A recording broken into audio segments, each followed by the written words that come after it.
Há exatos 100 anos, na passagem de 1912 para 1913, a região amazônica vivia um momento determinante de sua história.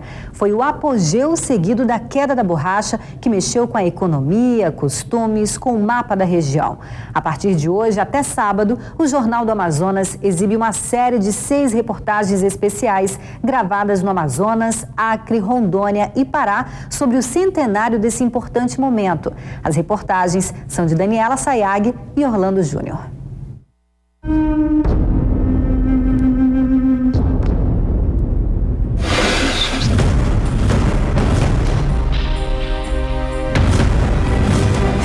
Uma revolução em uma gota. A seiva que procura seu destino pelo caminho escavado pelo homem mudou os rumos da história da Amazônia. Um capítulo de riqueza e miséria.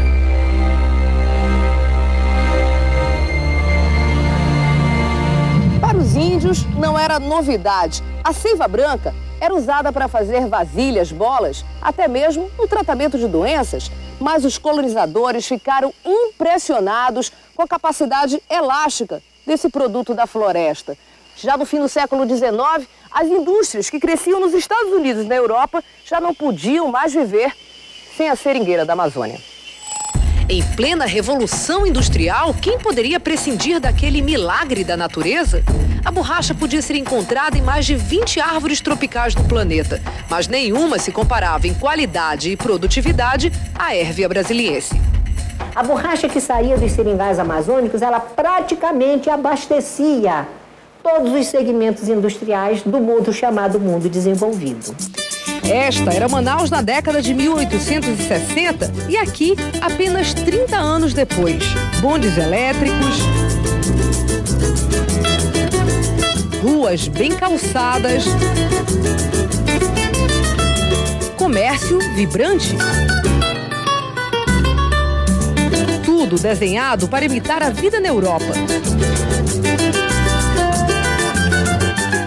As mudanças são tão significativas que o historiador Otônio Mesquita defende a tese de que a cidade foi novamente fundada pelo ciclo da borracha. Eles mudaram o mapa da cidade, a planta da cidade, ela passou a assumir uma linha mais racional, mais clara, mais definida. E a cidade foi ampliada em pelo menos 5 vezes o seu tamanho. No centro dessa revolução urbana estava o Teatro Amazonas. Mais um ano depois da inauguração do teatro, seria um seringal, o palco que mudaria completamente o enredo dessa história. 70 mil sementes de seringueiras foram contrabandeadas para a Malásia por este homem, Sir Henry Wickham, herói da Inglaterra, algoz do Brasil. Na colônia inglesa, as árvores foram plantadas lado a lado e em pouco mais de uma década brotava o látex. Mas aqui na Amazônia, o modo de produção continuava o mesmo, seringueiras dispersas na floresta, escravidão por dívida. Ficou impossível competir. Há exatos 100 anos, em 1912, o Brasil atingia o auge da produção, 42 mil toneladas, para logo no ano seguinte ser superado definitivamente pela borracha da Malásia. Eles tinham uma escala de produção grande. Por terem uma escala de produção grande, eles podiam, o que de fato acontecia, eles podiam praticar preços menores que os nossos. As plantações da Malásia acabaram com a gente. O preço da borracha já caiu de novo. Eu não me conformo, meu Deus, eu não me conformo. Só nós tínhamos a borracha, só nós. O apogeu e a queda do ouro branco da Amazônia já estiveram na televisão e no cinema. Filmes clássicos como Fitzcarraldo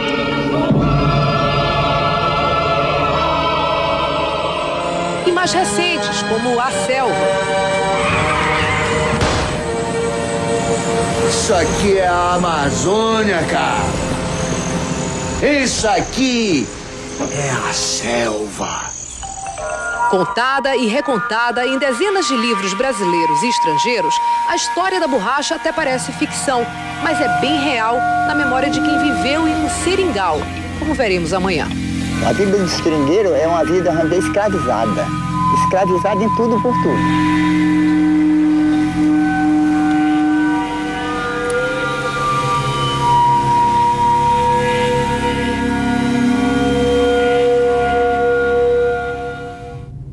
Amanhã, na segunda reportagem da série, nossos repórteres vão contar histórias de sonhos e de trabalhos dos seringueiros. Foram as mãos dos seringueiros que construíram os ciclos da borracha na Amazônia. Primeiro no início do século XIX com os migrantes do Nordeste e depois nos anos 40 com os soldados da borracha. Histórias de sonho e decepção, trabalho e miséria, contadas por quem viveu em um seringal. É a segunda reportagem da série Borracha, Apogeu e Queda do Ouro Branco da Amazônia.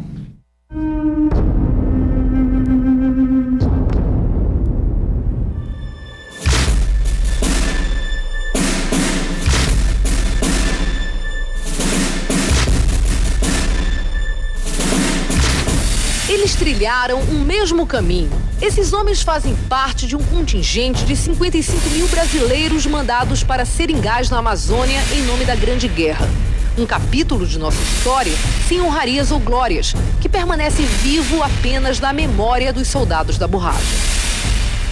1942, em plena Segunda Guerra Mundial, os japoneses controlavam os seringais da Malásia. Já faltava borracha para abastecer a indústria de guerra dos aliados. A atenção dos americanos, então, se voltou para a Amazônia, berço das seringueiras. Foram assinados acordos, abertos bancos de crédito, financiada a volta dos seringais que estavam praticamente abandonados. O governo brasileiro criou, então, o Banco de Crédito da Borracha, que anos depois virou o Banco da Amazônia. Mas onde conseguir mão de obra para a chamada Batalha da Borracha? Em todas as regiões do Brasil, homens de todas as idades eram convencidos a virar seringueiros. Mas foi do Nordeste que saiu a imensa maioria. Seu Antônio trabalhava em Alambique, na Bahia, quando foi procurado por um oficial do Exército. Teria que escolher. Se a guerra é para matar e morrer, disser. Eu digo, não, eu vou para a Amazônia, que a Amazônia não mata e morre. Me enganei. Por quê? Morreu mais gente no Amazonas do que lá na guerra. Quando entravam na selva, os novos seringueiros eram abandonados à própria sorte. Milhares de homens morreram de doenças, fome, maus tratos, num regime de semi-escravidão. Quando as bombas cessaram, a borracha da Amazônia perdeu novamente o valor no mercado. Heróis anônimos que não estão nos livros de história se reúnem em associações como esta, em Porto Velho. Alguns ainda lutam pela aposentadoria. 70 anos antes dos soldados da borracha, um exército muito maior chegou à região fugindo da seca. Entre o fim do século XIX e o início do século XX, estima-se que 300 mil nordestinos deixaram a terra árida da Caatinga para embrenhar-se na floresta amazônica. Não imaginavam que a floresta seria os muros de uma prisão, um cativeiro. Nunca os acompanhou um só agente oficial ou um médico.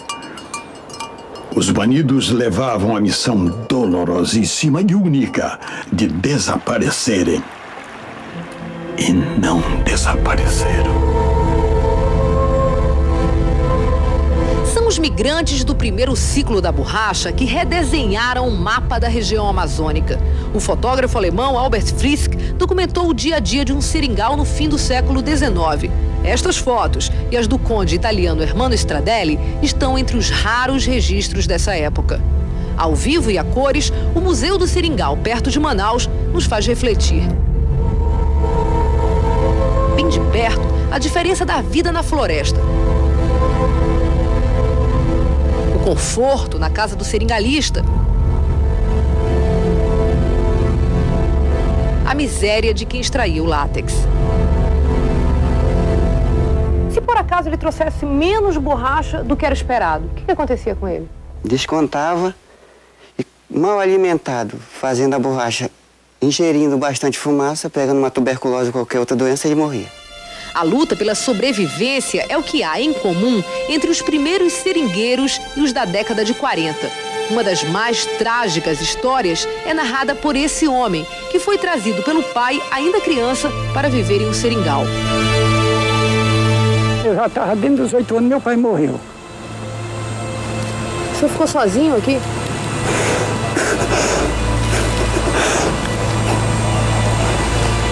E aí eu fiquei trabalhando para pagar a conta como escravo. Ele busca ainda hoje que sua história seja reconhecida. Sem documentos, seu Antônio, aos 79 anos, não pode se aposentar. Não tem como provar que foi o mais novo soldado da borracha que se tem notícia. Quem quiser ver um cristão sofrer, roga uma praga nele que ele vai ser um seringueiro. Abasta isso, já começa a sofrer dele.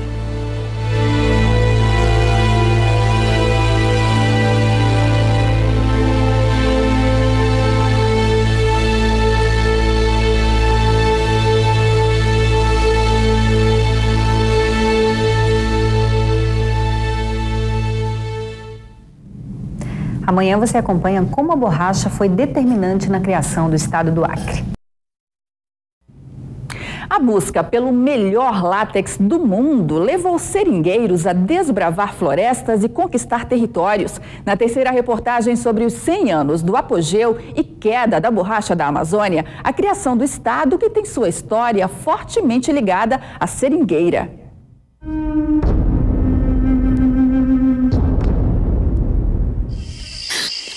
Golpes rápidos, seguidos pela longa espera do gotejar. E o mapa da Amazônia é redesenhado, esculpido pela machadinha do seringueiro. Em nenhum lugar isso é tão evidente quanto no estado do Acre. O Acre é filho do seringueiro, cresceu bebendo leite da seringueira. Bandeiras lado a lado, clima de cortesia, mas nas cidades de Brasileia e Cobija, bem na fronteira, todo mundo conhece bem como começou essa história. Aqui era nosso grande território. Por causa das autoridades, nós perdemos. O estado do Acre era todo boliviano, diz o funcionário público. Hoje é simples, aqui é Bolívia, do lado daí o Brasil. E o Rio Acre demarca esta fronteira. Mas no século XIX, os limites eram muito confusos. À medida que os brasileiros foram avançando mata dentro em busca do látex, foram alcançando terras bolivianas. Não demorou para começar disputas e conflitos armados pela posse da terra. Primeiro, a aventura de Galvez. Vamos criar uma pátria! Viva o Estado Independente do Acre!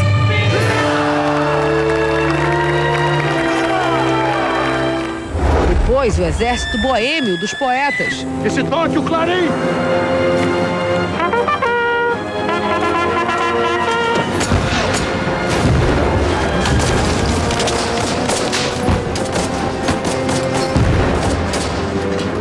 E, finalmente, a Revolução Acreana de Plácido.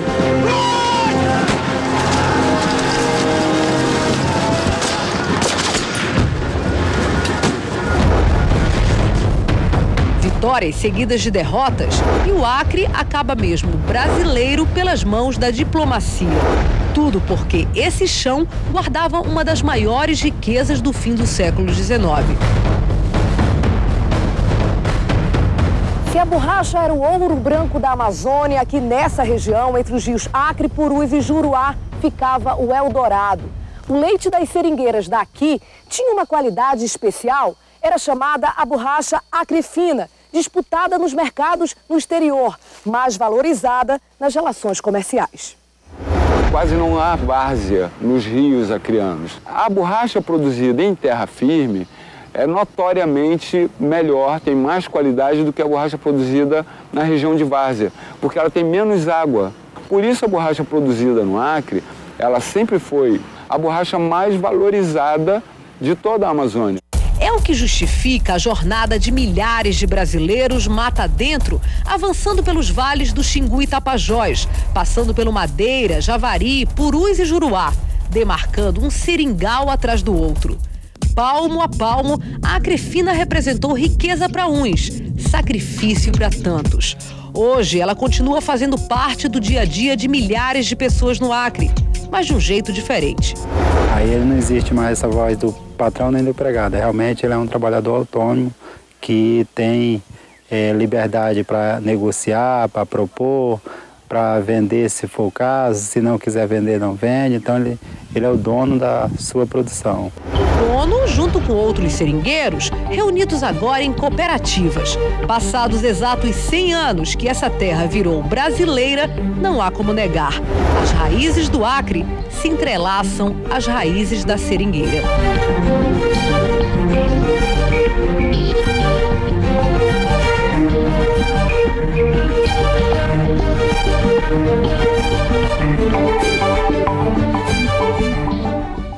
Amanhã você vai ver a estrada de ferro Madeira Mamoré, o caminho para escoar o látex da região noroeste da Amazônia, que deu origem ao estado de Rondônia. Uma obra que durou mais de 40 anos para ser concluída. A estrada de ferro Madeira Mamoré, origem do estado de Rondônia, foi construída para escoar as riquezas da região, principalmente a borracha. Veja na quarta reportagem sobre o apogeu e a queda do ouro branco da Amazônia.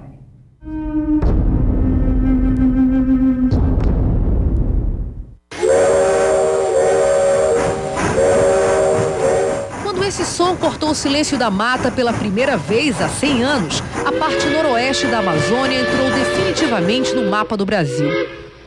Hoje o menino brinca na locomotiva parada, alheio à história escondida sobre os seus pés.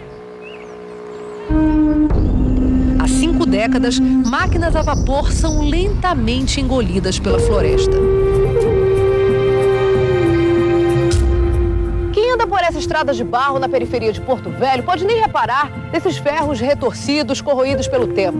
São velhas locomotivas abandonadas. Mato e ferrugem tomam conta de parte de uma das histórias mais fascinantes e trágicas da Amazônia. A estrada de ferro que conduzia a borracha dessa região. A Ferrovia do Diabo. É o título do livro de Manuel Rodrigues Ferreira, que virou filme em 1981. Em 2005, a Madeira Mamoré foi para a televisão na minissérie Média Maria, baseada no livro de Márcio Souza. Vou na mata, doutor!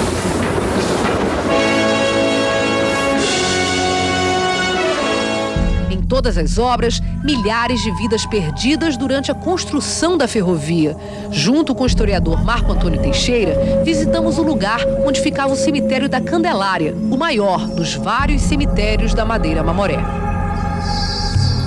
O número oficial de mortes é 6.500. 6.500 na segunda tentativa. Eles morreram em função da malária. A malária é a causa mortes número 1 da empreitada. Os trabalhadores eram obrigados a ingerir quinino dado pelos médicos e enfermeiros 3 vezes ao dia sob a mira de espingarda. Isso trazia alguma consequência para o organismo? Destruição do fígado, cegueira precoce, surdez precoce, né? Perda da razão. E o que era feito com essas pessoas que... Depois de 3 meses, que era considerado o prazo ideal de utilização deles na ferrovia, eles eram demitidos. Prazo de utilização como se fosse uma máquina? Uma máquina, exatamente. Mas por que a vida humana valia tão pouco? Por que a qualquer custo era preciso escoar o produto mais rentável do fim do século XIX, a borracha? 366 quilômetros de ferrovia era uma única maneira de vencer as corredeiras e cachoeiras do Rio Madeira, por onde bolivianos e brasileiros daquela região conseguiam vender seus produtos para o exterior. Mas à medida que a borracha ia perdendo valor no mercado, a estrada de ferro sentia um impacto, até que foi definitivamente desativada na década de 60.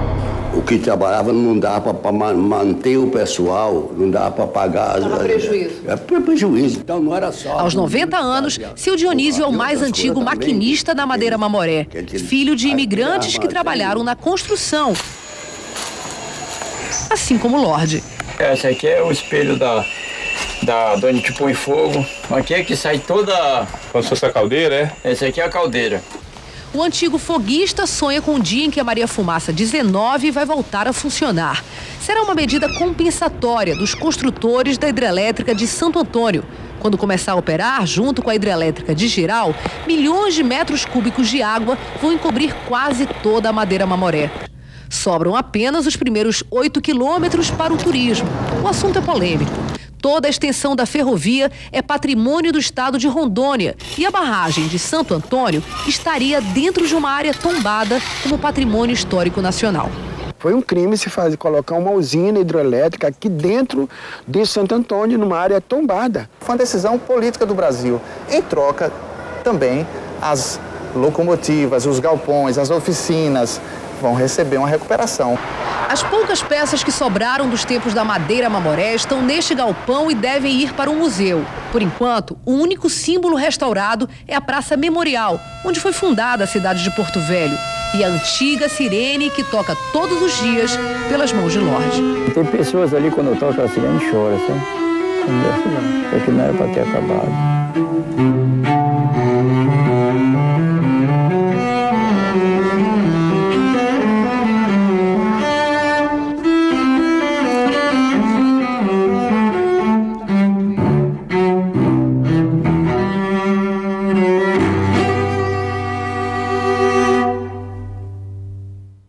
E amanhã, o sonho do americano Henry Ford, que construiu uma cidade inteira na Amazônia para produzir borracha. E como está a Fordlândia hoje? Há quase 90 anos, um projeto visionário reacendeu a esperança do látex voltar a ser produzido em larga escala na Amazônia. Na quinta reportagem da série sobre a borracha, nossos repórteres foram a Fordlândia, a cidade erguida no meio da floresta por Henry Ford, e testemunharam o descaso com a história.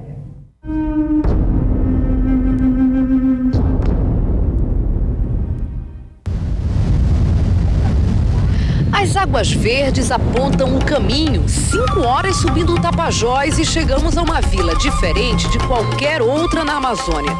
Tudo aqui foi plantado por um sonho. 1926, o magnata americano Henry Ford conseguiu no Pará uma concessão de 2 milhões de hectares de floresta. As seringueiras plantadas aqui iriam produzir borracha suficiente para fabricar 50 milhões de pneus por ano.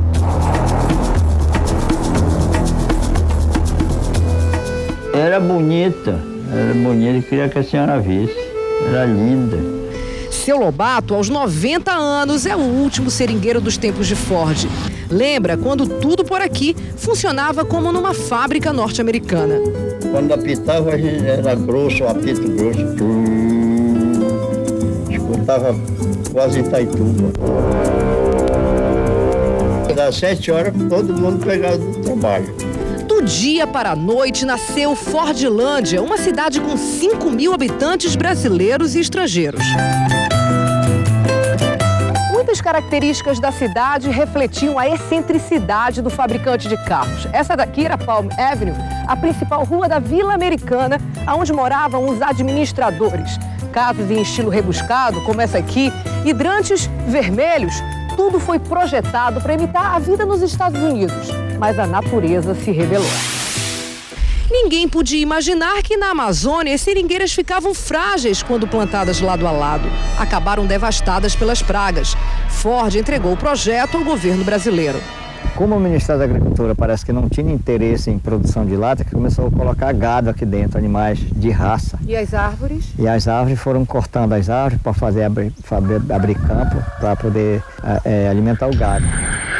Ano após ano, a cidade de Ford foi sendo engolida pelo descaso. No velho hotel, piscina vazia. Nos armazéns, máquinas enferrujadas, carros abandonados, depósito ainda com ferramentas. No armário, documentos sucumbem ao tempo, à espera de alguém que se preocupe com a história. Mas nada se compara ao que aconteceu com o hospital de Fordlândia. A sala de internação está assim. Nenhum sinal daquele hospital moderno, equipado com a mais alta tecnologia para a época. Hoje parece um lugar ameaçador. É como se o teto fosse desabar a qualquer momento. As ruínas do hospital servem de abrigo para morcegos, enquanto os moradores da vila padecem de atendimento à saúde. O senhor precisa de uma consulta, o senhor faz como? Eu tenho que procurar o Itaituba ou Santarém. Mas quando a gente tem isso também, quando não tem, a gente tem que ficar por aqui. Luciana e a família migraram do Mato Grosso, não tinham onde morar e ocuparam uma das casas abandonadas da Vila Americana. A cômoda antiga agora serve para guardar a roupa das crianças. A louça do banheiro ainda tem sinal de hot e cold. Esse assoalho é da época deles também, só que aí ele já estava bem estragado, aí a gente tirou de outra casa, que é as outras ali de cima, para colocar aqui. Não tinha porta, nem porta e nem janela. Essa aqui veio do hospital. Consertando aqui e ali, a família de Luciana impede que a casa tenha o mesmo destino do hospital. Ela não sabe, mas mora dentro de um pedaço da história da região.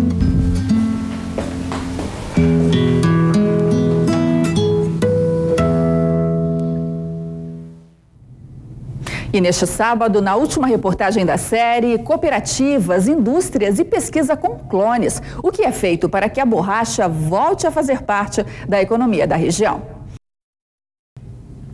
A borracha retirada de árvores nativas continua sendo um importante complemento de renda para seringueiros, agora agrupados em cooperativas. Mas o potencial da região é maior. Pesquisas da Embrapa do Acre buscam um tipo de seringueira resistente a doenças. Na última reportagem da série sobre o apogeu e queda do ouro branco da Amazônia, projetos e iniciativas que podem fazer a borracha voltar a ter importância econômica para a região.